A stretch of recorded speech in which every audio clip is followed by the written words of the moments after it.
And we have, so I'd like to thank their support as well. We also have support from Planet Texas 2050, which is part of the Bridging Barriers programs at the University of Texas to create multidisciplinary frameworks to study issues that affect the environment and society, much like we are discussing today with cryptocurrency mining in Texas. So, what is going to happen today? Today, this is what is going to happen. We're going to have a debate that is what is known as an Oxford-style debate. What this means is that you have to vote before the debate starts, which is what you should be doing right now. If you have not voted, again, everyone online or remotely and in person needs to be voting. So this is how it's going to be arranged. There's going to be opening remarks for our 4 participants. Then after a set of opening remarks, we will have a back and forth rebuttal discussion amongst the debate participants. During this time, you should be writing questions down on an index card that John Butler will be passing around. So he's in the back of the room raising his hand. If you have a question you would like to ask the debate participants, either in general or to one side versus the other, think about that question. Get a card anytime right now, raise your hand and write that question down. These questions will be passed to me for the question and answer session of the debate.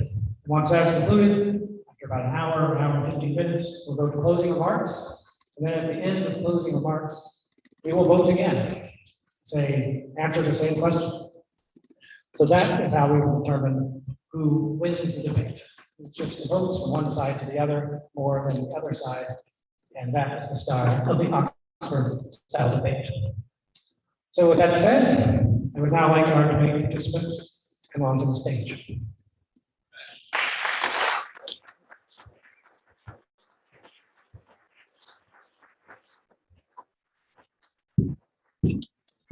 We'll introduce each one of them here before we get started, and then we will begin. Okay. So I will go from my left here and start introducing. So on my left, farthest left, we have Gideon Powell, who's the chairman and CEO of Cholla Inc. Cholla's vision is to leverage its venture mindset and operating capabilities to be partner of choice in the discovery and development of energy resources that are transformational and environmentally responsible. Cholla has continued a tradition of hydrocarbon exploration while expanding into other innovative energy market solutions such as carbon utilization, Bitcoin mining, and renewable energy development. 2013 and 2017, Gideon was director of acquisitions for Cholla. He led the company's entrance into the Permian Basin of West Texas.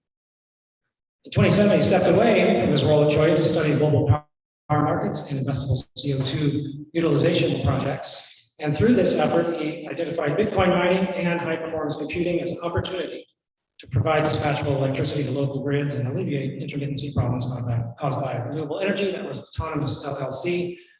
He developed what was known as Total Ranch One, the world's first hyperscale greenfield campus for Bitcoin mining. So, to his right, and to my left here is Cesare Procassi.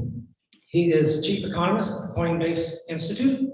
He is also on leave for being an associate professor of finance in the McCombs School of Business at the University of Texas at Austin. His primary research interest is in the area of corporate finance. And his research work includes work on corporate governance, executive compensation, credit rating agencies, small business financing, and the effects of social networks and cultural preferences on financial policies. To my far right is Adrian Shelley. Adrian Shelley is the director of Public Citizens Texas office. He's an expert in issues involving around clean air, environmental and energy policy, and all things Texas. He has worked in the field of Clean Air Act litigation and as the environmental policy director for a state representative and as the executive director of Air Alliance Houston, an air quality and public health nonprofit organization. He's also served as president of the Environmental Law Society and editor of the Texas Environmental Law Journal. And last but not least, to my immediate right is Jamie Galbraith. He's the Lloyd M. Benson Jr. Chair in Government and Business Relations at the Lyndon Baines Johnson School of Public Affairs at the University of Texas at Austin. He was executive director of the Joint Economic Committee of the United States Congress in the early 1980s. Before that, an economist for the House Banking Committee He chaired the board of economists for peace and security from 1996 to 2016, and he directs the University of Texas Inequality Project. He's also managing editor of the journal Structural Change and Economic Dynamics. So now is my turn to stop talking as much and to pass over to our panelists for their opening remarks. Our opening remarks will be 5 minutes for each person, and we will start with Gideon Powell, we'll go to Adrian Shelley, Acta Cheshire, and then Jamie Galbraith. So that's it. Gideon, take it away. I appreciate it. As Terry mentioned, 5 years ago, I stepped away from my day-to-day role in our family oil and gas company. And really, the reason for that was I had a lot of friends in my oil and gas community that would tell me renewables, are not effective. And at the same time, I had a lot of Silicon Valley friends that were telling me, we're literally investing in technologies that are going to bankrupt your company. And I appreciated that. And so I had to reconcile this, what is the future of energy? Are we investing in a dead business? And what does it look like? And so really we started, I hired a physics tutor, chemistry tutor, a few interns, and we started just studying global energy markets and really wanted to look for opportunities to build for-profit, carbon neutral power plants. And at the time, the technology was, it just wasn't there. And if you're going to build something, on the power market, you want to build it in Texas, specifically in ERCOT. And we just kept seeing how cheap power was in Texas. And at the same time, how volatile it was. And we pivoted from what produces power to what can be a resource to the grid, what needs cheap power. And through that, Bitcoin mining emerged as this amazing resource to grids. And I think that just kind of continued, my grandfather was a wildcatter, my dad was a wildcatter, and, just going to West Texas was just natural. Texas has a robust history of being an energy powerhouse. Really, Texas is #1 in wind. We're soon to dominate, be #1 in solar. We're #1 in natural gas, and we're for sure #1 in oil production. So this rich history of Texas really started, I would say May 28th, 1923, with the Santa Rita #1. And that was the first oil well, successful commercial oil well in West Texas. And that set in place an energy revolution that has truly reshaped global energy markets and geopolitical power. And not only that, but you just have this amazing workforce here in Texas. And so, even looking at World War II, people run out of oil. Where did that oil come from? It came from East Texas. And so when you look at the history of Texas, it's not only these massive resources that we have, but there's a culture here. And that culture is about bottom-up solutions, empowering the individual, and let the free market compete. They're far better and more superior energy resources globally, but they don't have the culture and the regulatory framework. So when we look at Bitcoin mining, this is an energy business, and Texas is an energy powerhouse. And it was a huge, unfortunate event, but we had the winter storm Uri, and people died. But at the same time, this is occurring globally. Grids globally are facing chaos from intermittent wind and solar and aging thermal. And so right now, we are faced with an issue. How do we deal with changing grids, a more complicated future? And so my vision, going back to principles of the free market, bottom-up solution, is that Texas is an absolute must. That Texas and the experts at ERCOT are allowed to be technology agnostic and embrace the solutions that will allow for more reliable and affordable energy. And Texas is absolutely the place where this needs to happen, because this is a global issue. Grids, infrastructure, everything is having issues globally. And we had our issue here in Texas, but it could have been much worse. And it's going to happen again if we don't embrace bottom-up solutions and let some of the experts at ERCOT do what they're absolutely most qualified globally to do. All right, thank you. Thank you. Adrian Shelley, I want to start just by thanking our host tonight and the Energy Institute, Plan Texas 2050, the Austin Public Library, and everybody else up here on the stage, and all of you for coming. So thank you. Most of what we hear out of the crypto industry today, it's predictions and it's promises about what's to come, and it's always just over the horizon. I'm going to talk today about the evidence that we have and the things that we know about the grid. All right. And, I got to start just like Mr. Powell did with Winter Storm Uri, right? It was an absolutely devastating event for Texas. It cost, hundreds of people their lives, millions of people, many of you went without energy for days. And we know what we need to do to fix those problems. There are complicated aspects to it, but what we really need is simple, right? We've either got to cut demand or we've got to add supply. That's it. The crypto industry does neither of these. The fact is, the grid is not in a place to absorb all of the extra demand that is already predicted by ERCOT on the grid. So what is that demand really? It could be as high as 33 gigawatts. Now, a gigawatt, and I'm sorry, there's going to be some jargon tonight, a gigawatt is enough energy to power about 200,000 homes, right? Peak demand in Texas, and we set 11 demand records just this summer due to all the heat waves. You all know heat waves are getting more common in Texas. The demand record was 80 gigawatts. Right now in Texas, we've got about 1.6 gigs of crypto on the grid. That's a lot. But in the next 2 years, we might have an extra 6 gigs on top of that.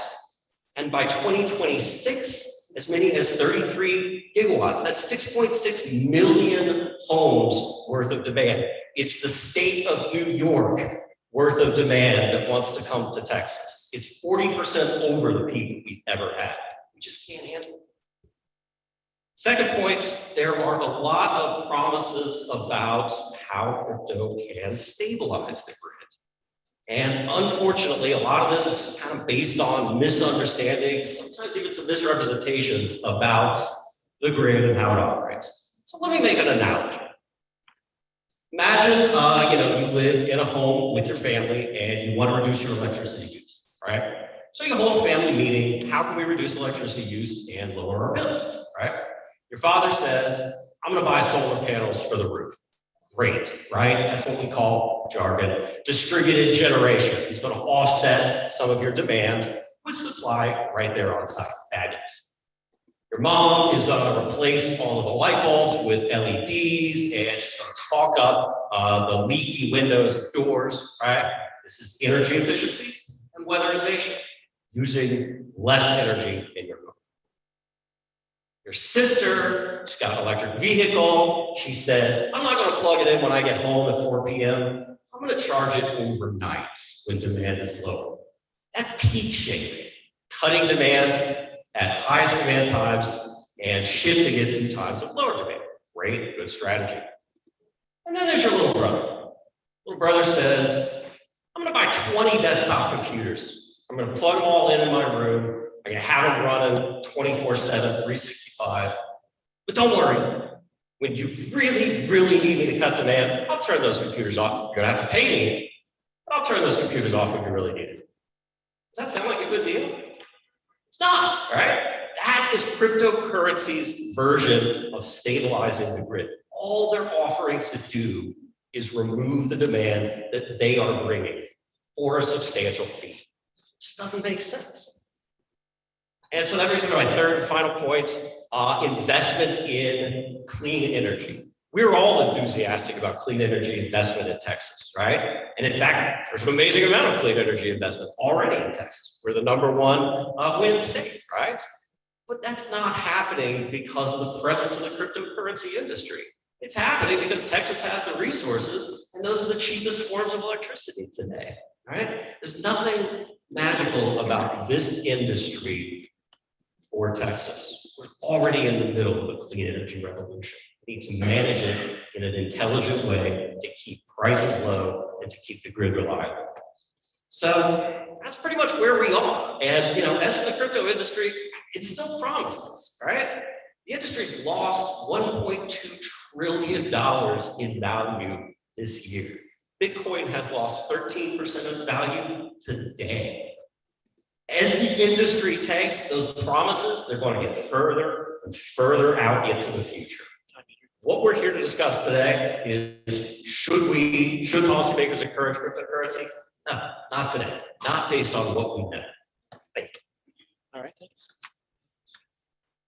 So, is it working? Thank you.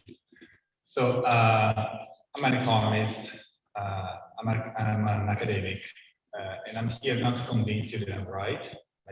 I'm here to actually learn like you. Okay, so I'm actually happy to change my mind, and I'm really looking forward to this discussion. The question is, should policymakers encourage crypto mining in Texas? And my answer, I'm in the yes camp, but actually, effectively, I'm in the I don't know camp. And let me tell you why. The reason the following: should we encourage any business to move to Texas?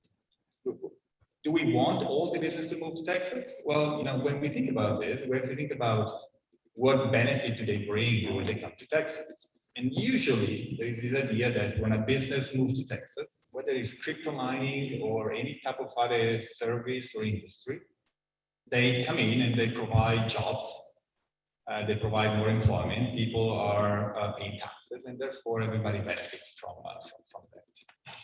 So when it comes to should we have any business, including crypto mining, coming to Texas, we have to think about what economists think about called positive or negative externalities. So usually increasing job opportunities is a positive externality.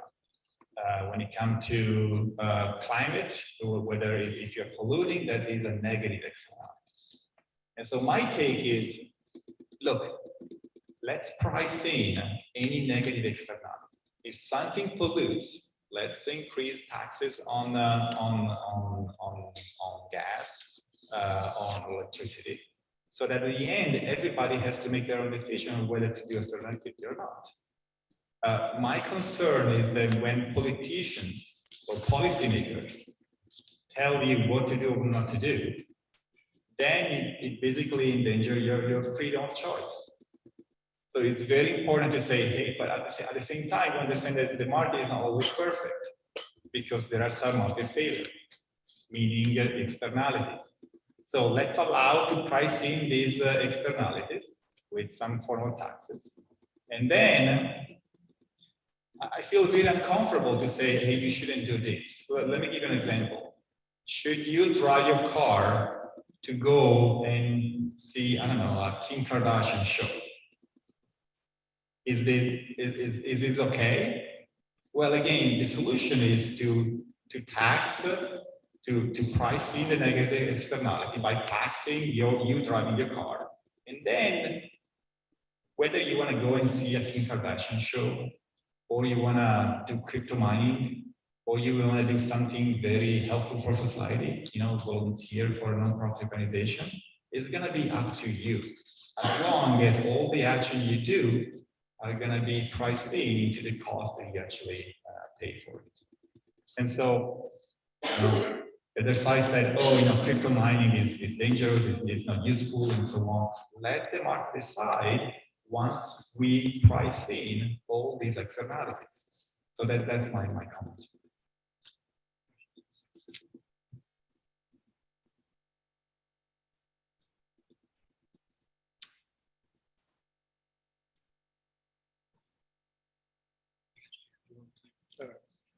Thanks very much.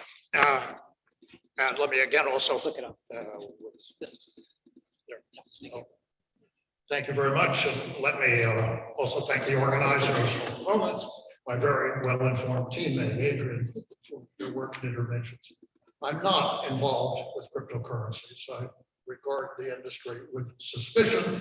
When I hear the phrase digital wallet, I tighten the grip on my own. And particularly on a day like today, where, as Adrian pointed out, the markets have not been treating the industry very kindly. FTX has collapsed.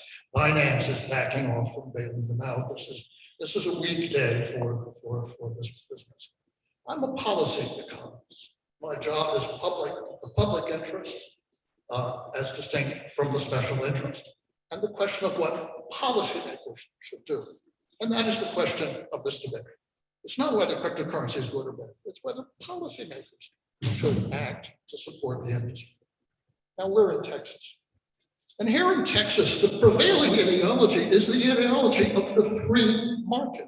Mr. Powell already used that phrase. It is the realm of personal liberty in economic matters. This is not my personal view, but it is the view, the prevailing one in the state of Texas. The idea of the free market is that the market decides. If an idea is good, it will attract investors, generate profits, spread, and grow. If it is bad, and by that I mean in economic and not moral terms, it will fail to take root, or if tried, it will fail to prosper, and the asset price will fall. Cryptocurrency is an economic activity. Crypto mining is a business you engage in, not because it's beautiful or virtuous or to gain your entry into the sweet hereafter, but to make money. That's what it's about. That is the test of the free market. But in addition to that, cryptocurrency is aligned with the ideology of the free market to an exemplary degree. On Wikipedia, which is the free market encyclopedia, so I used it, cryptocurrency is defined as, quote, a digital currency designed to work as a medium of exchange through a computer network that is not reliant on any central authority, such as a government or bank, to uphold it. To uphold it. This debate is not about whether crypto is a boom or a scam. It's not rather about the broad public benefits from cryptocurrency mining in Texas. It's about the proper role of Texas policymakers and what they should do. We could rephrase the topic: should Texas government officials intervene to uphold the computer farms and networks that underpin cryptocurrency transactions? Or should Texas taxpayers rescue a failing industry from imminent collapse? Stated this way, and really, however you state it, it's obvious that the yes position, the position taken by our friends on the other side, is the position against free markets and against economic liberty. It subverts the free market. There's a word for this. The word is socialism. Yeah, I can say a word about that. I've been called a socialist. I don't object to it. There are worse things. And if our friends on the other side of this question want to caucus with me, and we can discuss whether this plank belongs on the socialist platform. But if they stand for liberty, for free markets, they shouldn't come before the government of the great state of Texas, rattling a tin cup or holding out a beggar's bowl. Thank you very much.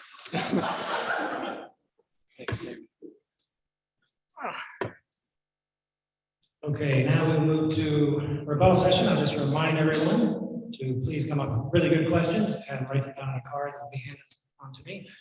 Dr. Butler's back there, so please come up with a question, write it on a card.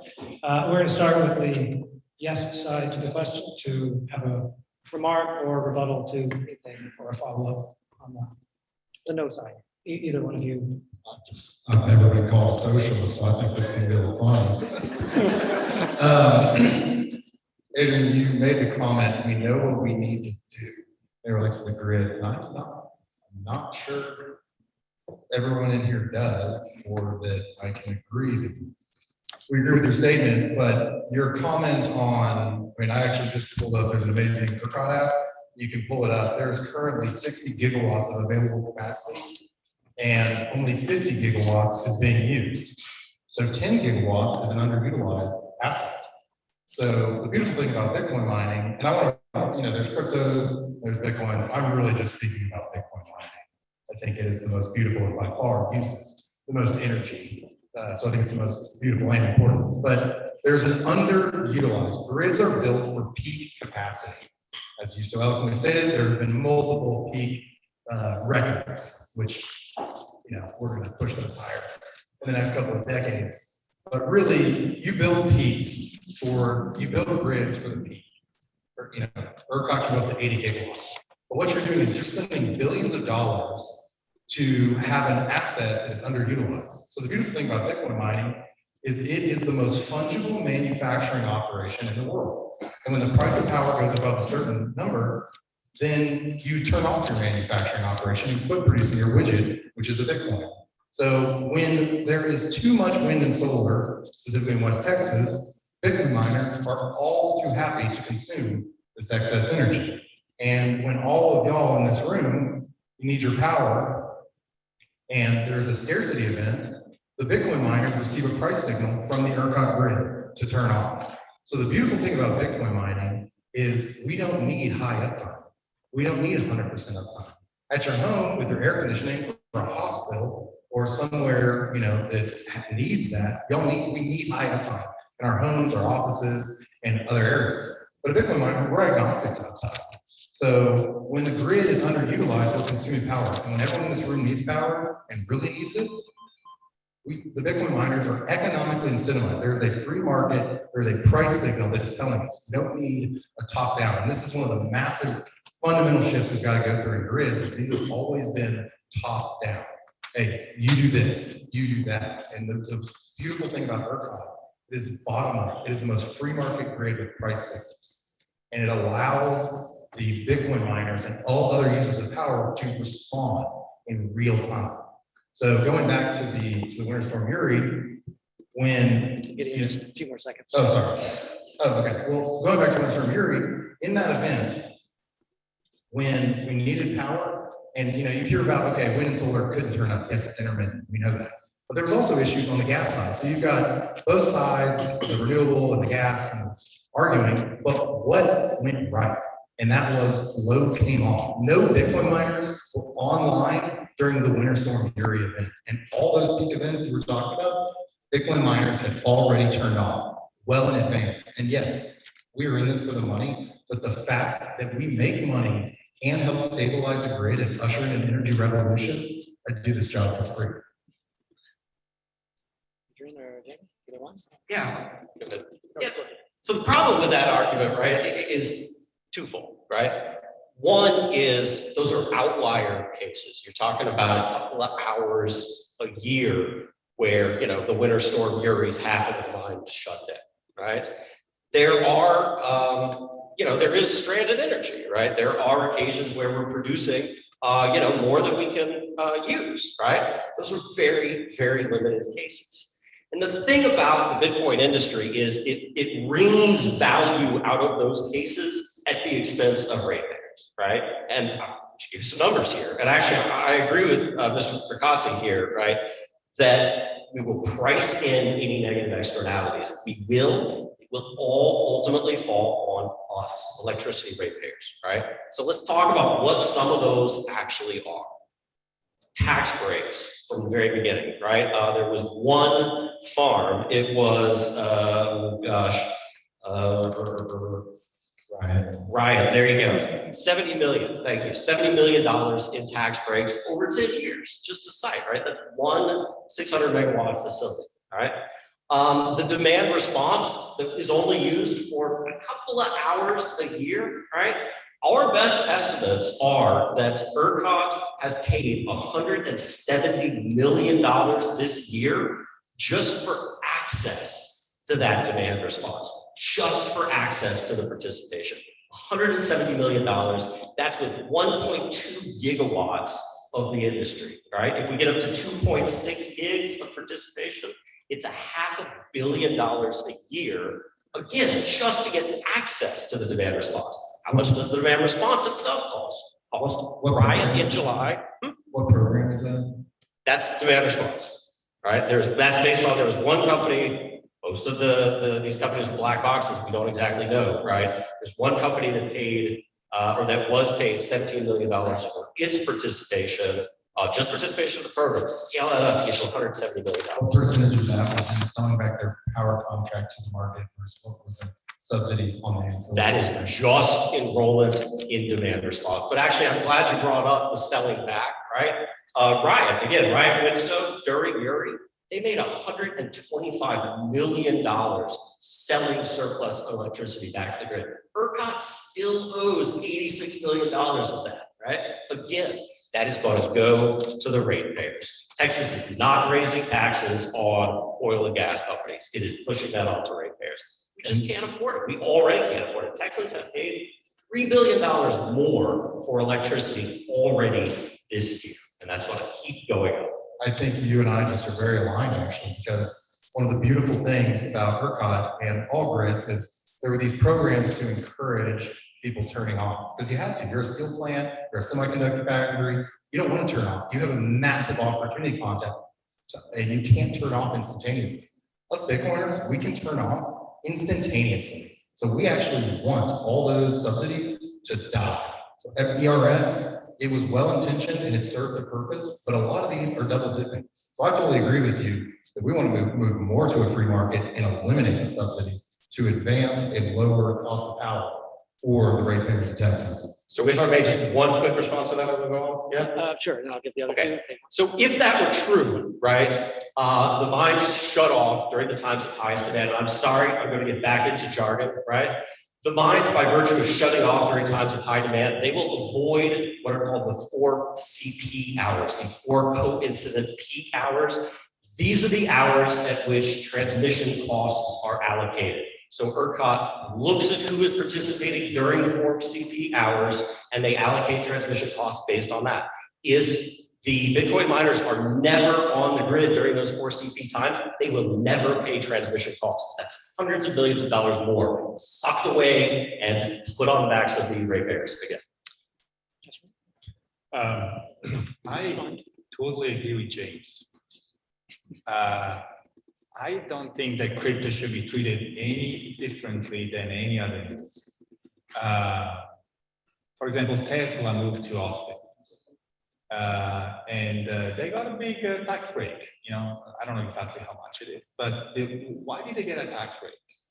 The reason is because Tesla is bringing a lot of jobs into the state, and therefore, you know, we needed to incentivize them to actually move to Texas. And so, in the same way, if crypto mining is bringing more stability to the grid, or more jobs to the economy, then I think that there should be some negotiation so that we can attract those businesses. But I agree, like, there has to be a reason why we want to provide these tax subsidies. And there is a competition among states. Yeah, I want to ask Mr. Powell the question here. I guess really about your firm, which is, how is it pronounced? Chola? Sure. Chola. Is it the same as Chola Petroleum? Yes. So it's an oil company. Oil is absolutely a huge part. Okay. Yeah, just when there's a line of argument that which says, I mean, I was reading an article today about Satoshi Nakamoto. Nakamoto is the alleged or the synonymous founder of Bitcoin. But no one knows who Satoshi Nakamoto really is. For all we know, it could have been a straw man for the fossil fuels industry. There's a complementarity then between what you're doing and the business that you come out of. Is that a fair statement? The frontiersman spirit that has, really evolved since, the whaling industry of New England down to the gold mining of California, on to, the wildcatting of Texas is absolutely alive and well in the modern digital wildcatting of Bitcoin mining. Okay, that's all.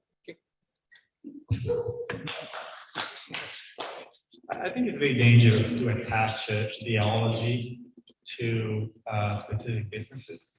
I think, again, I'm an economist. I think that free market is good when it's regulated well. And, saying, oil business is bad and we attach certain ideology to it, I think that actually does a disservice to society, especially during times when there is so much, the society is basically split into two. And so I think it's a lot better to just to look at objectively what are the benefits and what are the costs of a specific application or business, and provide incentives that if it's good for society. Thank you. Any in general, on to the other side, or we can?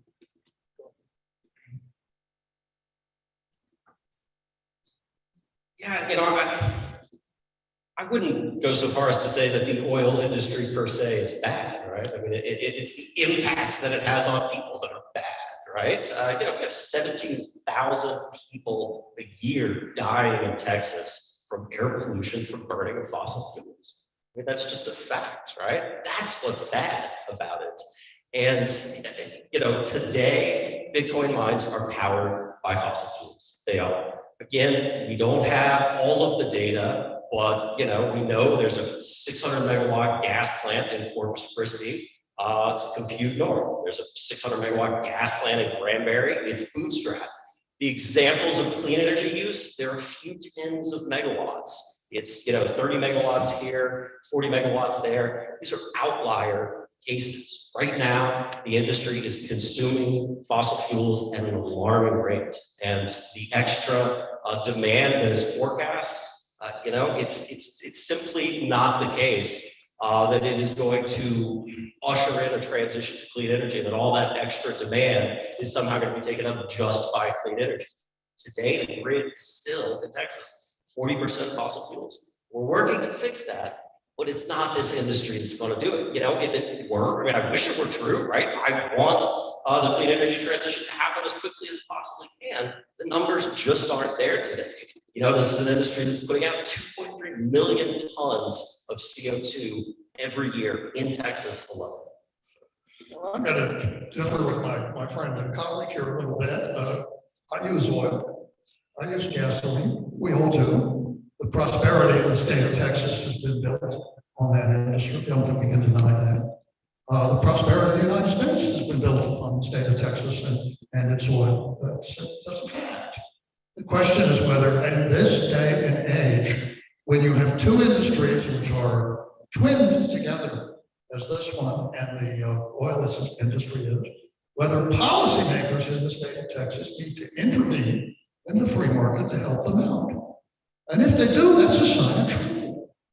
That's a sign of a problem. That is not something I think we should be open to. We should be incautious about. That's what we're discussing here tonight. We're not discussing whether this is good or bad thing. My colleague makes very good arguments. We should be moving beyond oil and on to a future of cleaner energy. That's maybe well be the future.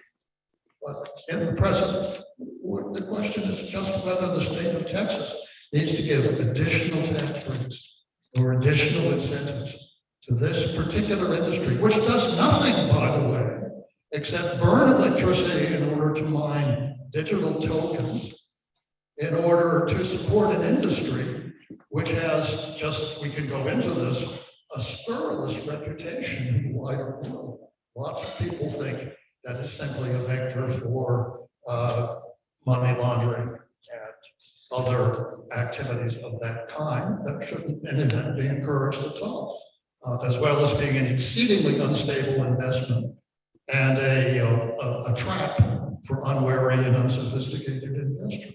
I say that's other people's reactions. That's not the argument I'm making.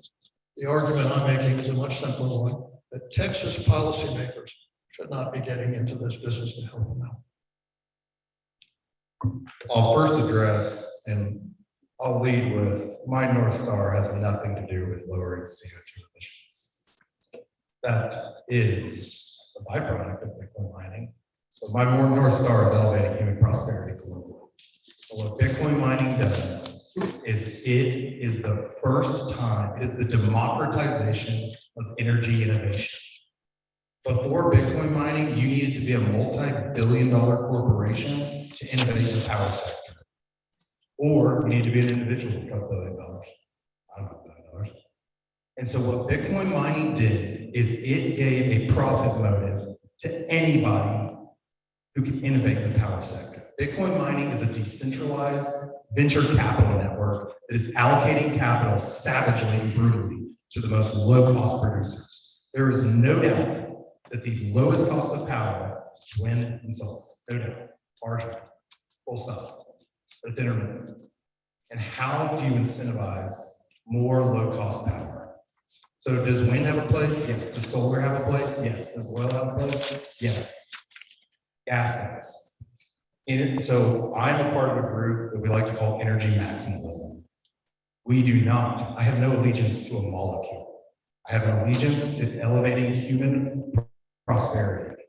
And when you talk about Bitcoin mining doesn't incentivize clean energy, I think that's pretty false. And maybe, there's a lot of, I agree, people talk about that, but it's coming and it's being there. I mean, I just bought a ranch in West Texas that because there is too much wind and solar in West Texas, there's a congestion problem. And a solar company is trying to buy it and they walk. And I said, hell yeah, let's buy this thing. It's next to like 6 345 kV lines. Now we can build a solar farm in the same substation. We're going to build that solar farm can be used to mine Bitcoin. So right there, we're knocking a couple percentage points CapEx. And then we're co-locating the Bitcoin mine with a solar farm. So you're going to have revenue optimization.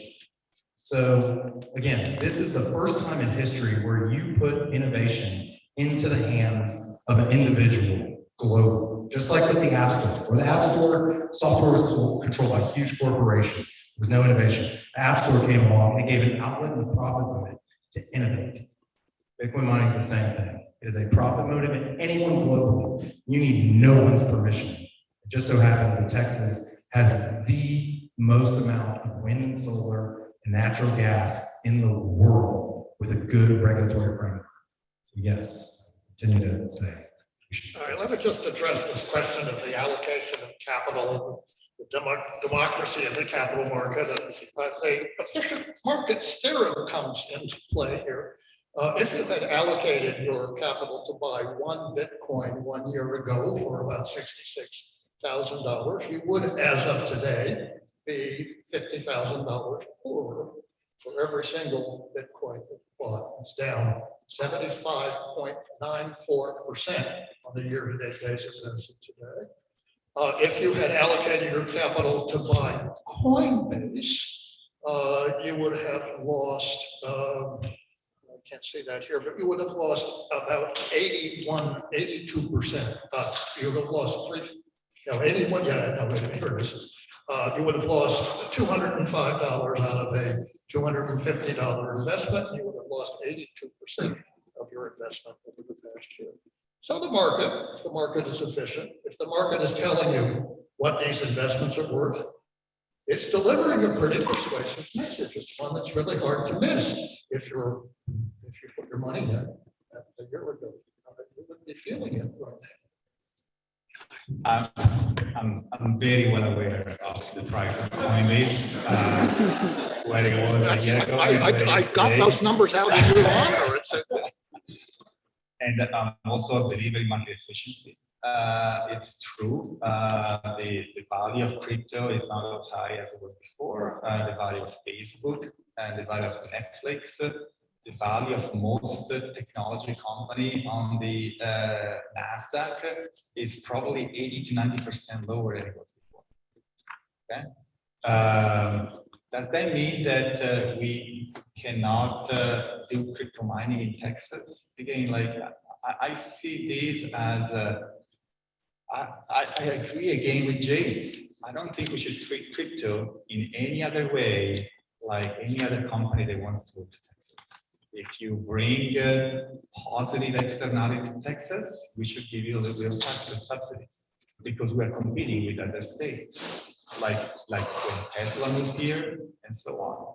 So yeah, just because the price is going down doesn't mean it is now good opportunity for Texas. So just one response, right? I actually disagree that wind and solar are the cheapest form of energy today. Cheapest form of energy today is what we call the megawatt. It's the watt that you don't use, right? Energy efficiency is the cheapest form of energy. And, I appreciate the talk about billion-dollar ideas, right? There are people out there that have billion-dollar ideas. I don't have billion-dollar ideas, so they don't have $1 billion. I have simple solutions that will save us money and make us safer, right? You know how much it costs to weatherize your home, to caulk up your leaky windows? It's a couple $100, right? To put insulation in your attic, it's a couple $100. There are other solutions, right sizing your HVAC, maybe a few $1,000s. These are solutions that we have access to. And if Texas would put the investment there, would pay us to do this, we'd use less electricity. Our homes would be safer during heat waves and cold snaps. We wouldn't have to build billion-dollar plants to provide more electricity. We don't need it. We have simpler solutions accessible today. Need your response, or we can go to questions. Go ahead. Yeah, I mean, I want to build more power plants. And so, I mean, I think we talk about energy globally. I mean, think about the grid. I mean, manufacturing is shutting down globally. Everyone's talking about, I want sustainable energy and I want to build all my stuff, but, you know, wind and solar, but like, that doesn't exist globally. And you don't have the free market principles globally. In ERCOT, we do. So as more people come here, you know, one of the things you said was the grid's not prepared to absorb demand. Well, that's the beautiful thing. We have these bottom-up solutions in ERCOT where if there's a market signal to the prices go up with power in the off-peak times, that's going to encourage more wind and solar. And really, when you have this flexible demand like Bitcoiners who turn off during the peak, well, then you can smooth out volatility, which means you can bring more wind and solar, more intermittent resources. So, I mean, yes, you know, conservation of energy is important, but so is consuming more flexible power. And that incentivizes, and it's not just Bitcoin mining. Bitcoin miners are the modern wildcatters. We're going to go to West Texas, where actually about 90% of the electricity is wind and solar. And not my North Star, but people like that fact. So the more Bitcoin miners and flexible load we put in West Texas means more power generation, more low-cost power. Which what happens next? The data centers come. Then manufacturing comes. I mean, you've had global manufacturing is shutting down. And there is nowhere global. So we have to be embracing being technology neutral and embracing any technologies that leads to a more stable and low cost, reliable, and affordable energy. Thanks. I think that's a good segue. Thanks everyone for their questions. I'm going to blend into one of them given Gideon's last statement here. The question is roughly, is it fair to compare crypto mining to other industries, like heavy industry, which it's referred to as heavy industry in some of the literature, promotional literature, when it has no physical product, and question here, it creates minimal jobs. So is it fair to call crypto manufacturing compared to any view of how someone views manufacturing? We'll start over here on the yes man. So in Texas, there are a lot of data centers, you know, cloud computing, you know, AWS, Microsoft Azure. They don't produce anything physical, but they consume a lot of electricity. And the reason is because they provide a great service. They allow you to do a lot of computation online. It's the backbone of e-commerce. And so, yes, they're not manufacturing, but they're providing a great service. And Bitcoin mining shouldn't be treated any differently than any other data center. Because at the end, Bitcoin mining is doing some computation to protect and strengthen the security of a decentralized network. Now, is this valuable? Well, let the market decide. You know, the price of Bitcoin went down 80 or 75%, but it's still $17,000 today. And so let the market decide whether an activity is profitable or not profitable.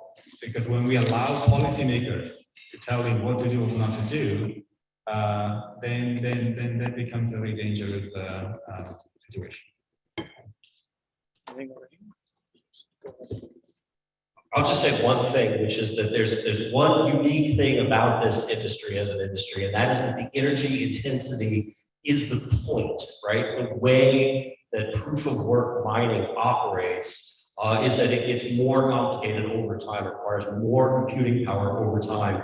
By design, it uses more energy over time. And so it is unique among manufacturing industries in that respect.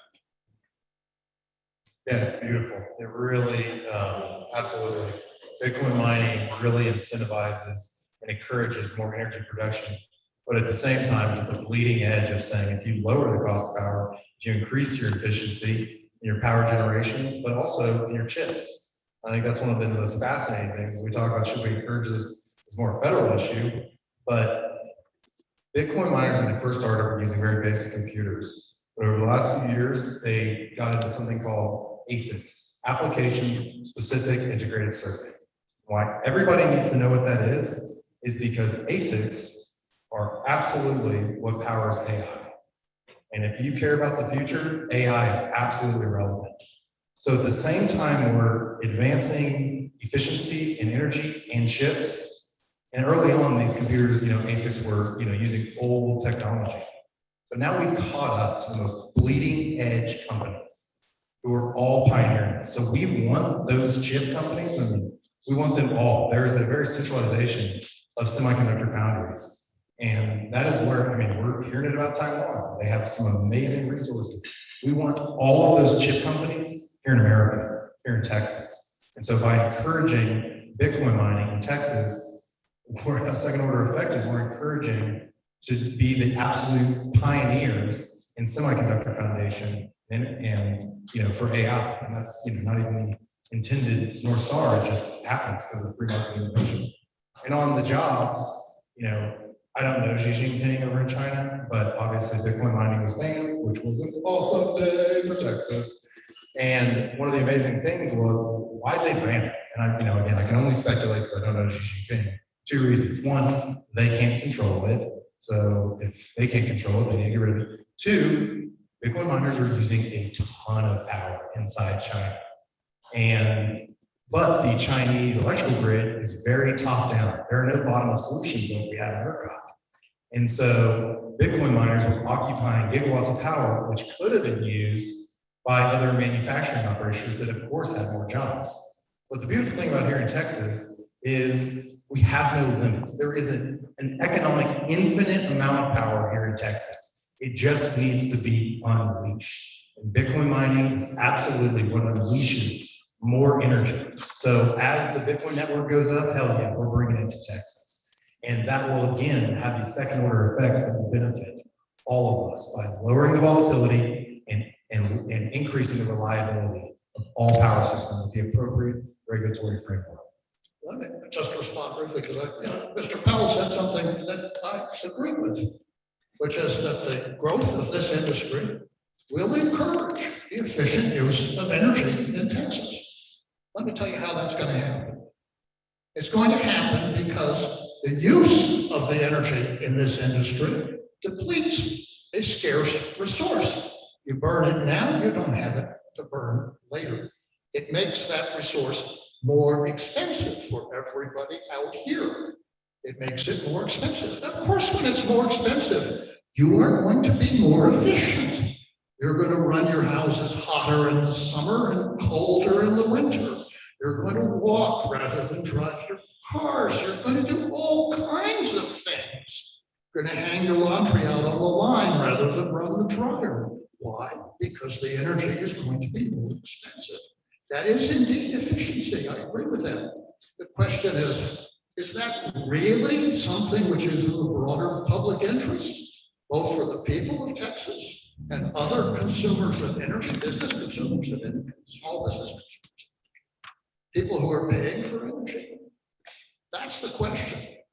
And of course, we can say it's a free market. One group should have as much right as another.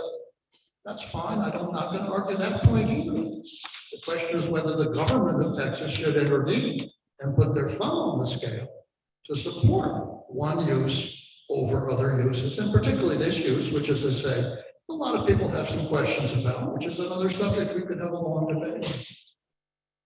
You just brought up one of my most favorite ideas. And really, Price mechanism is what I'm talking about here. It is the free market. there's the most famous or the most amazing economist that most people have not heard of. It's an individual by the name of Julian Simon. He wrote a book called The Ultimate Resource. And I will not spoil the book, but the ultimate resource is human ingenuity. The human mind is capable. We have overcome obstacles that our forefathers could not dream of. We have brought dominion over nature, over resources. And what Julian Simon talked about was this idea that more people endowed with liberty can overcome anything. And really, when you look at the history of energy, people talk about, oh no, peak oil, or run out of oil, oh no. But then what happened? Human ingenuity was applied and people drilled sideways. And we averted an oil energy crisis. Oh no, run out of natural gas. Oh no, this is gonna be scary. Human innovation, lower the price of natural gas for everyone and reshape geopolitical markets. Vladimir Putin over in Russia and every other dictatorial regime was using their hydrocarbon reserves to absolutely do horrendous things. And because some boys in Texas went sideways, we took an immense amount of power from some of the most evil institutions globally. We did it with oil, we did it with natural gas. Next up is the least fungible, which is power markets. So there's another thing called Jevons paradox. I mean, we're using a ton more natural gas than we have ever in society. But price of natural gas is lower than it was previously. So there is an economic infinite amount of power. We only need the appropriate regulatory framework and humans endowed with liberty. All right. Julian Simon and Jevons paradox feature in my book, so thanks for mentioning it. I'm going to shift to another question here. So this one is also perhaps hinted at in my book, but the concept, given Texas' prowess in energy, this is the relevance of the question. The concept of the resource curse relates to, in some sense, a lack of governance or prosperity of citizens in a country relative to its economic dependence on extracting natural resources. So the question here, does cryptocurrency mining in Texas or ERCOT pose a risk of exposing Texas citizens to some kind of resource curse where the investors from anywhere, it could be Texans, it could be someone else, own the mining infrastructure that is powered by Texas resources, coal, gas, nuclear, wind, sun, raises the electricity cost to some degree, and exports the proceeds to wherever they are, and converts them back into cryptocurrency. So is there a resource curse risk here? The yes side first. I think what's fascinating about the resource curse is that it is most pronounced in dictatorial regimes. They're very top-down and authoritarian in nature. So in America, we have this amazing thing where individuals without liberty own the mineral rights. I mean, the Santa Rita #1 was drilled on minerals owned by the state of Texas, and it has funded one of the largest sovereign wealth funds in the world. And what gets me so excited is, we all hear about the Texas miracle, where there's been huge economic development in Texas over the last few decades. It's true, but it hasn't been as pronounced in rural communities. And what gets me so excited is this is an uncorrelated energy business that can provide stable jobs that absolutely you need. I mean, I'll never forget, okay, the first time I called out in West Texas, could we do this 5 years ago? I got a hold of an electrician. I called him at 5 o'clock on a Friday. He called me back at midnight. Said, hey, this is, so-and-so. I was like, man, you're calling me back so late. Why? This is the damn oil patch. I'm like 24/7. So just this, I knew right then and there, this is the culture of West Texas that we want. And so what's so awesome, and it is very early. The promise is in the future, but it's real. And I mean, even we just partnered, we announced with Texas State Technical College to do a grant to fund training for individuals who want to participate and learn about Bitcoin mining. So I don't think the resource curse is anything we need to worry about because of the distribution of the resources here in Texas. Okay, so by show of hands, who owns the mineral rights under their property in this room? Couple of you, congratulations. Yeah. Who doesn't own their mineral rights, right? We've already seen a concentration of wealth resources in this state. It already happened while we weren't paying attention, right? And the same thing is happening in the mining industry. You've got 1/10 of 1% of the companies that own 50% of the mines. 10% of the companies own 90% of the mines. The wealth concentration already happened. These are public companies. which are owned by everybody through their pension funds and mutual funds. So I'm not sure why you're saying it's concentrated. Okay, go ahead, Julie. You know, the people that there we go. All right, the people whose benefit I am in this from, they don't have robust stock portfolios. They're people that have debt and energy burdens, cannot pay their energy bills. Those are the people that I'm in this for, not the people with a robust stock portfolio. All right. And just to reiterate, you need no one's permit, you need no one's permission. You want to compete in Bitcoin mining, enter the space. I've met Kenyans, Venezuelans, Guatemalans, South Koreans, some other interesting, like anyone can compete. That's what's beautiful. So if you want to get in on this and have the capabilities, you don't need millions of dollars. You literally can go buy a machine and plug it in, and you need no one's permission. All right, we should do another question here. And the question relates to a time when Texas policymakers did, in some sense, intervene or interject themselves into the energy system, the electric market, and that was when they agreed or gave permission for the Public Utility Commission of Texas to build what are known as the competitive renewable energy zone transmission lines to connect wind farms in West Texas, because the chicken and the egg problem, the wind farms are not getting built due to lack of transmission, and so they instigated this process that occurred. Today is the day after midterm elections. Governor Abbott got reelected. He's been a proponent of Bitcoin. I don't think he's been so much a proponent of transmission lines to connect wind and solar. So Texas policymakers, does it seem like Texas policymakers are promoting the use of Bitcoin mining, say in West Texas, which benefits from a lack of transmission, over doing what had been done in the past over a decade ago? So I'll start over here. No, go ahead, because I couldn't make out what you were saying. Yeah, so on the question of transmission investment, right? So the Crez lines, it was a $7 billion investment. By some accounts, it's recouped 3 times over that investment in bringing renewable energy to users, right? I don't understand how, citing Bitcoin mines in transmission constrained areas incentivizes transition investment. I don't see it. ERCOT is going to look at where stranded energy assets are. If you place a mine next to an energy asset and it draws that energy directly, ERCOT doesn't see that problem anymore. It doesn't make the transmission investment. It actually disincentivizes transmission investment. And again, remember, because of the 4-piece CP avoidance, right? Bitcoin mines are not going to pay for transmission investment either. They're going to avoid that allocation that requires them to pay their share of transmission investments. And they're going to use assets that could benefit from extra transmission so that ERCOT doesn't see the issue. What we need is investment in battery storage, investment in transmission in some key places, and for everybody to pay their fair share in that process. I don't see it with crypto mines. There are not examples right now of mines spurring transmission investment. It hasn't happened in Texas. So inevitably, we're going to come into a question here of the public interest. And I think underlying this question, which is what I think was being raised, is a question of whether the public interest is served by the industries that the mining are mining, which is cryptocurrency, blockchain technology. So I want to read a sentence or two from a letter of experts to senior members of Congress on this subject, just so it's on the record in this debate. They wrote, blockchain technology cannot and will not have transaction reversal mechanisms because they are antithetical to its base design. Similarly, most blockchain-based financial products are a disaster for financial privacy.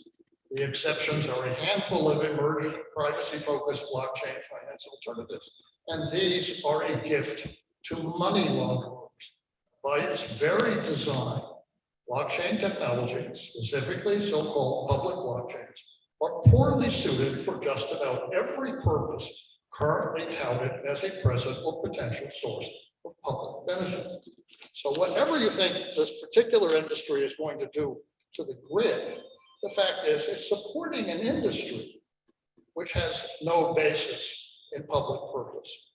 And so at the end of the day, there's no basis in having, there's no public interest in supporting it from that point of view. I could come up with I've heard worse quotes, that not the before. true, but I just gave you a mild. This is one of my, I guess I have a lot of favorite topics, but first I'll address, Bitcoin has no value or crypto and, enabling money launderers. I've never lived under an oppressive regime. We have the most amazing financial institutions in the world in America. Very blessed. I've met dissidents from Venezuela. I met a woman from Afghanistan and she was a programmer. She just developed software. She had no rights as a woman in her own country. But she discovered Bitcoin. And when she found Bitcoin, she could make money, get paid in Bitcoin, and her husband could not take her money out of her Bitcoin account. So what did that encourage her to do? Be more entrepreneurial. What did she do? She hired additional women to work with her in developing more software. And now those women have economic freedom. So I hear for Americans, unless they're inflation bad, Federal Reserve bad, Bitcoin necessarily might not make sense. But globally, there are billions of individuals who lived under oppressive regimes. I've met the individuals who could not escape Venezuela under a dictatorial regime with anything except for the cryptocurrency. They kept their passwords in their minds.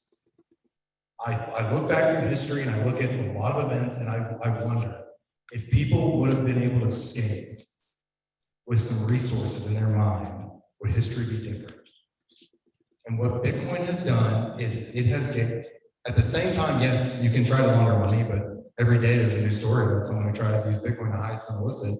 It's a pseudo-anonymous blockchain. It's not anonymous. So what Bitcoin has done has given privacy to the individuals living under dictatorial regimes. And this is happening globally. We just don't see it here in America because we, again, live in the freest country in the world.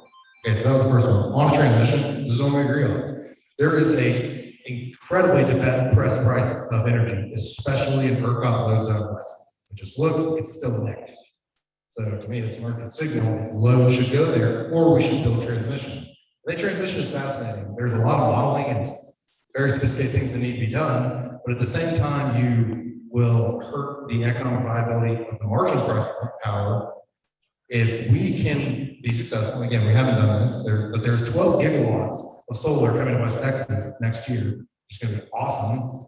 But if we can build a multi-gigawatt Bitcoin mine that incentivizes multi-gigawatt solar and wind projects, then you can, instead of building a 1 gigawatt HVDC line from ERCOT load zone west to the Houston, to Dallas, or Austin, you can build a 5 gigawatt HVDC line. So it improves the economies of scale. I totally agree. This needs to be modeled. It needs to be studied. But we need more transmission here in Texas. And additionally, I think one of the most fascinating long terms is how do we share reserves? How can we build transmission to other grids? In Texas, we're very proud we're an independent grid, but there are FERC waivers where we can export or import power. So our long-term vision is there are going to be gigawatts of excess power in West Texas. And at some point, we're going to wake up and say, oh, we need to export this. And it'll be too late. So we need to be thinking about transmission now. So I could talk for hours about the benefit of crypto, but also the problem that crypto has. Again, I'm an academic. I look at things objectively as much as possible. I can tell you how the financial system in the US, it's true, it's great, but it's also very anti-competitive.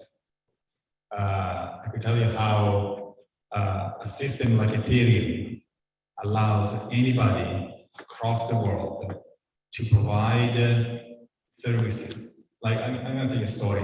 One of my undergrad students, finance major, he was a third-year student. He really liked crypto, and especially Ethereum, and he coded up a decentralized exchange that people have been using now every day.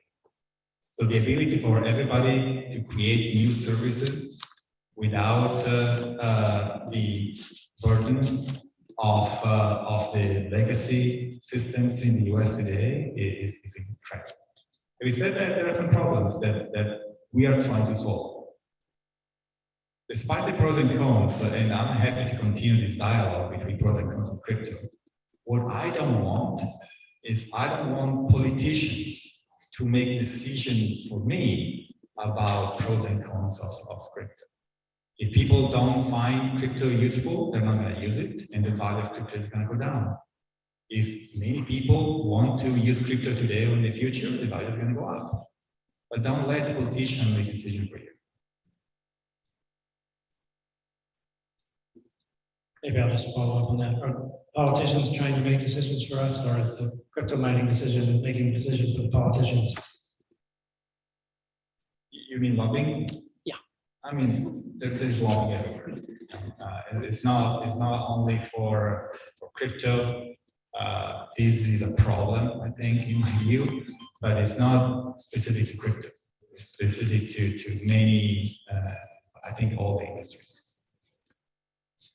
This is a question that's, I think, is kind of related to some of the ideas that Gideon was saying. I'll pose it over here to the no side of the question first.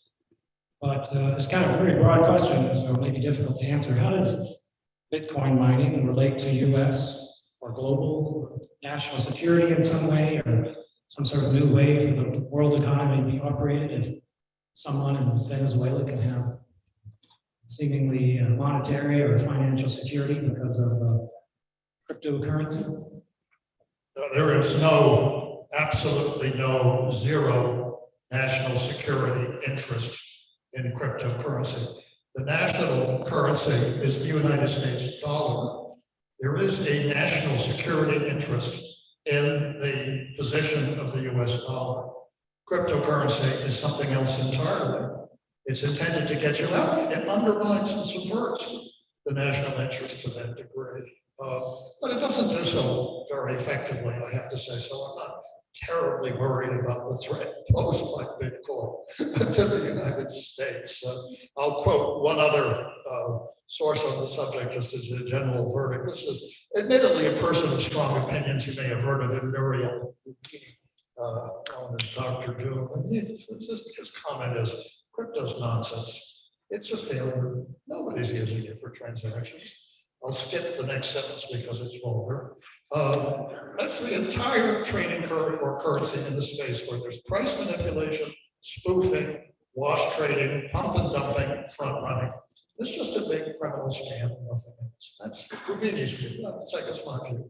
I'm saying it's the view of a very respected and well-known commentator. But again, does it affect really in a serious way the national security of the United States? I think the market will protect the United States. I think the market is already protecting the United States because these firms are failing. And mining firms, by the way, as of May, have lost 80% of their value. I don't know what the situation is now, but I can't imagine that it's improved. Maybe it has. Maybe our friends will tell us that it's going great on the free market, but I don't think so because that would be inconsistent with what's happening to the price of the underlying of the currencies themselves. So we're okay, but we should bear in mind that the national interest of the United States is vested in the stability of our financial system, and that is not a cryptocurrency system. I think a lot of what you said about there being a lot of nefarious activity and pump and dumps, that there is that in the broader crypto. And I think that's what even today you've seen complete chaos. And I think that's where it's really important to distinguish between Bitcoin and crypto. But as we both agree, we shouldn't let policymakers be deciding. We're individuals, we're all smart, we can make decisions on what cryptocurrency is best for us. I just have to think Satoshi's and Bitcoin are the best. But on the national security front, economic might and our economic projection of power is absolutely one of the most important things. And when you look at manufacturing, it's been offshore over the last several decades. We send it all to China globally. And what COVID did was highlight how fragile our supply chains are. And right now, as America, we're facing the decision. How do we repatriate American manufacturing? And if you're at all interested in the future of manufacturing, electricity is absolutely one of the most important, reliable, and affordable energy. My long-term vision is we're going to bring these Bitcoin mines to West Texas, and then the data centers come, the manufacturing comes. And this is going to happen over the next several decades. And that will absolutely increase America's economic might. And so, again, when you look globally, it's all about how do you increase economic prosperity. And by locating Bitcoin mines where there is the most abundant energy resources, you're unleashing more energy, which will again play out as iterative processes and will increase national security. Outside of everything I just talked about, AI and chips, this is all about energy. You study history, it is all about energy and affordable and reliable power. So financial regulation is really hard. Okay? We've been trying to regulate the financial industry for the last 300 years, and still we fail. Today inflation is at 10%. We had a financial crisis in 2008, and so we're still learning and tweaking things here and there. The same thing applies to crypto. I agree with you. There is scams, hacks, and we need a comprehensive financial regulation for crypto. We are trying to figure out how to do it so that you protect the financial system and at the same time you encourage innovation. Because one of the issues that we have is sometimes you don't see what you don't see. Meaning sometimes regulation is actually too hard, and then you don't have innovation in the system, and you have very large banks, too big to fail, that don't provide the right service to consumers. But you don't see that because it's something that hasn't happened. And so, finding the right balance between protecting the financial system and incentivizing innovation is something that is hard, and I, as a finance faculty, have been thinking of for the last 20 years now.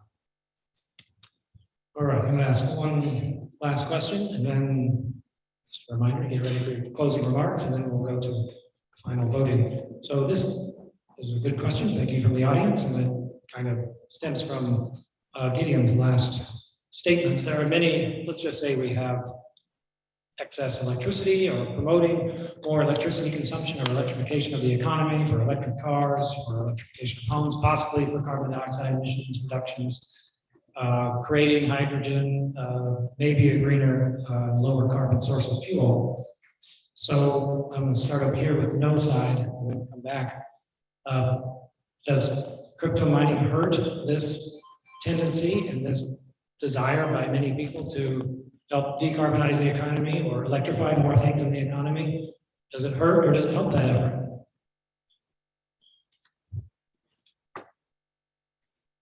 Yeah, so probably won't surprise y'all for me to say that I largely think it's going to hurt that, right? Ms. Powell, you said it yourself about transmission, right? We can, either build more transmission or we can site local load, right? And my concern is that, if crypto gobbles up all of those abundant, clean, renewable energy resources we have in West Texas, we never have any opportunity for further innovation, right? For investment in transmission, and most importantly, battery storage, right? Battery storage being the next great energy revolution that we can count on, right? So we are waiting for a remarkable. Thank you. So anyway, that's my point, right? Is that I see it stymieing innovation, right? I think that it is counter to the goal of new innovative solutions, which we do have access to, right? I don't see how this industry drives that.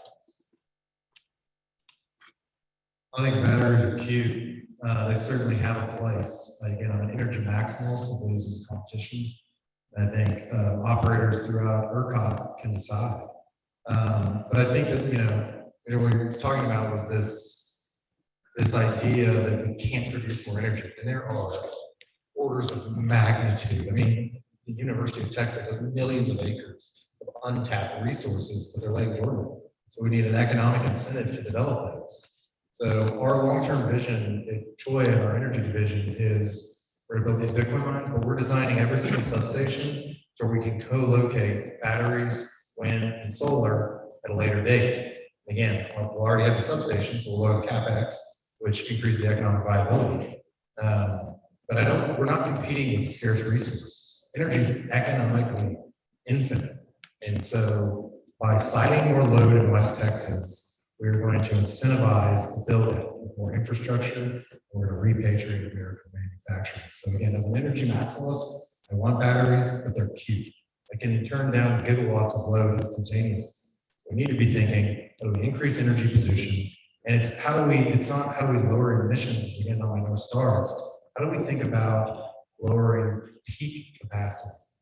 How do we think about flexible load? Again, let the market decide. Policymakers is one of the things that work on ERCOT. We don't want to be put in a bucket. We want to compete, which will benefit all stakeholders in Texas ratepayers. So if I can quickly respond, right? So my position isn't that we cannot build infinitely more energy, it's that we don't need to, right? We have better solutions. And as I started off earlier, as for batteries, we need an innovation in battery technology. We absolutely do, because there is a cost problem right now with batteries. Look at the innovation we've had in solar technology over the last couple of years, how much solar panel cost production has gone down. It is coming in the battery industry. We need to make the investments now to make it happen as quickly as possible. And I think you're right. I mean, it's very difficult to project the future. That's why projections are so difficult in innovation. So I'm optimistic on the future of batteries, but right now, Bitcoin's a proven technology, and we can curtail the free market solution. That's right. Anything on that? Okay, we'll now move to the final or penultimate section of the debate, which is closing remarks, and the final is for you to vote again in the audience. So the order is to start with the no side in terms of closing remarks, a couple minutes opportunity for each person. Adrian or Jamie, whichever way you want to go. Okay. Thank you very much. We have exhausted the word Texas.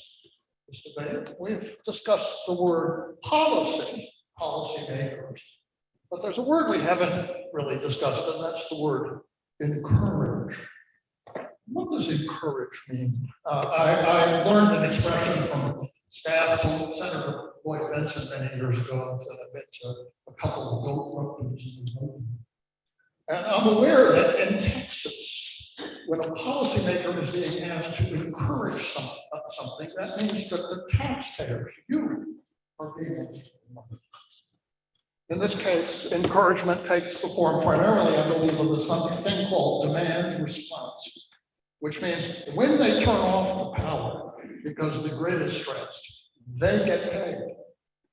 When you turn off the power, when you raise your thermostat because it's hot or lower it when it's cold, you don't get paid. You do that out of a sense of cooperation with the public spirit. But they won't get paid. That's what's meant by encouragement. I'll close with a comment, a quotation. This is from Abraham Lincoln in his remarks at Cooper Union in the campaign of 1816. He was talking about the people who wanted to break up the United States. He said, "That is cruel. The highwayman sticks his pistol in my ear and mutters through his teeth, 'Stand and deliver, or I will kill you, and then you will be a murderer.'" That's the logic of the proposition that's before you, and I think that you can draw your own conclusions about whether it's in the room or not. Thank you very much. Thank you. Adrian.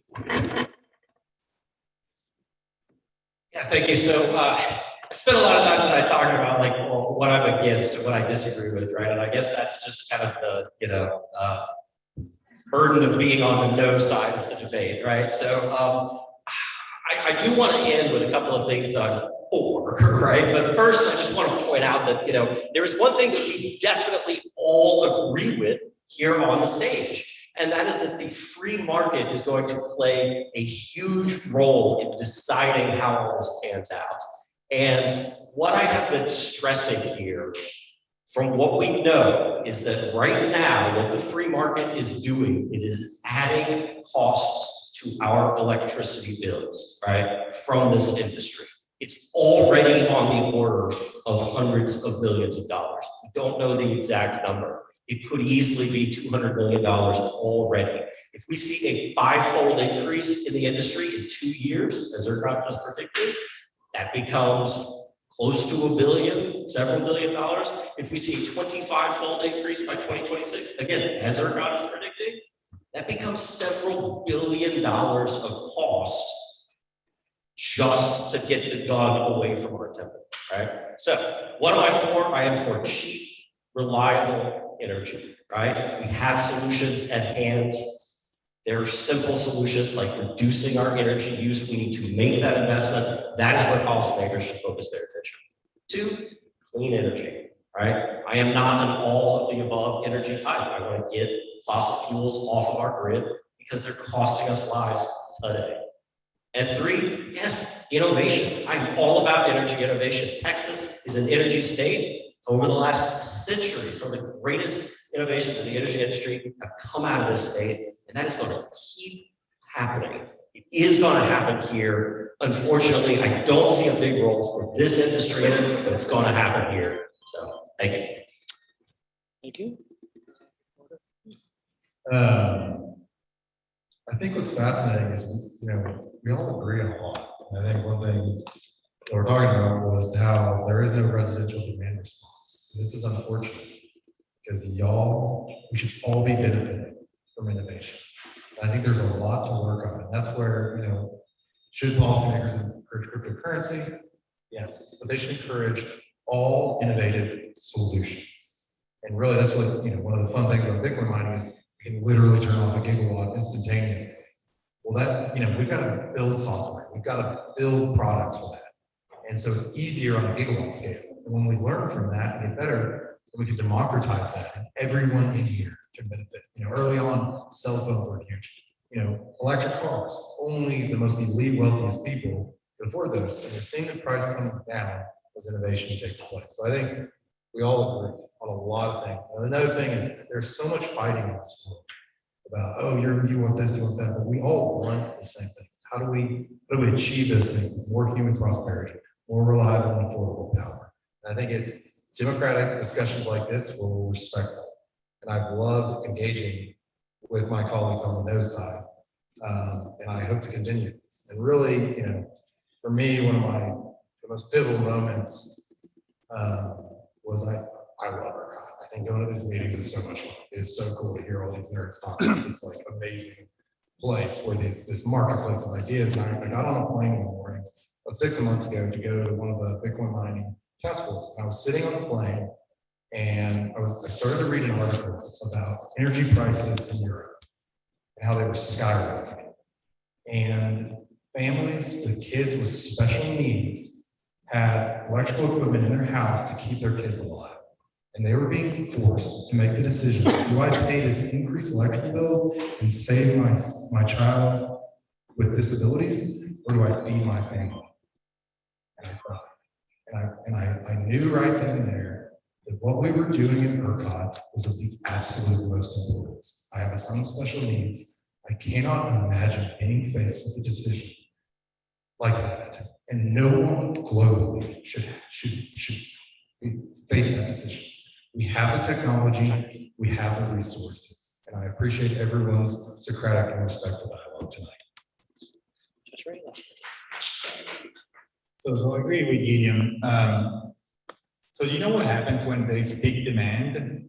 I usually get a text message from ERCOT saying, please do not consume energy. That's not the right way of doing it. If I have a choice between running my laundry in the morning or in the evening during peak time or off peak time, I should be incentivized to do that, not just through a text message by make me feel guilty to use energy, but there should be some monetary incentives. So I agree again with James. I think that crypto should be treated like any other industry or retail person. If there is an incentive for you to shed load, meaning either not doing crypto mining or not doing your laundry, and you get paid for that, or you pay less by doing in the evening instead of doing the day, there should be a system that allows you to be rewarded for that. And so treat crypto like any other industry. Well, I'd like to thank our participants. I would like the audience, please, to thank our participants.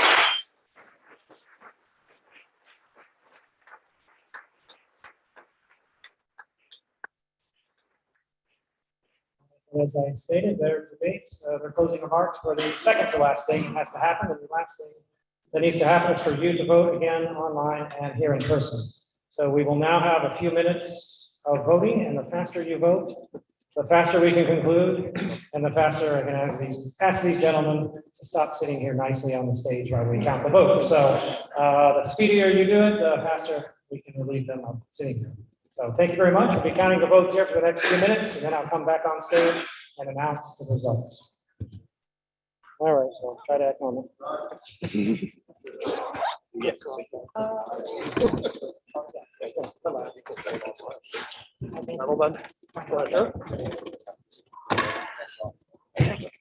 was great. I'll tell you a story about this. That was great. Hey, thank you. Yeah, that was a lot of fun. Yeah, we want to kill your ass. Good.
to the results from the post debate. Yeah, click Nora. Okay.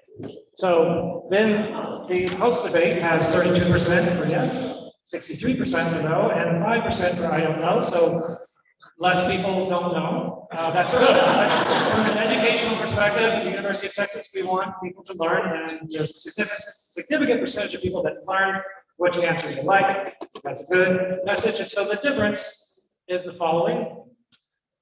There's a gain of 11% for the yes side, a gain of 6.8% for the no side, of course, the loss in the I don't know side. So according to the Oxford style debate rules, the yes side gained more from comparing to the beginning vote to the end vote. So in that sense, the yes side is the victor of the Oxford style debate.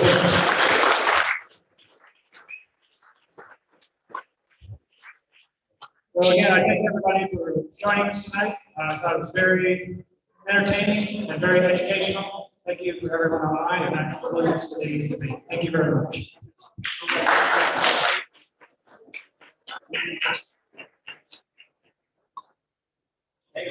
You're fun to read in the debates.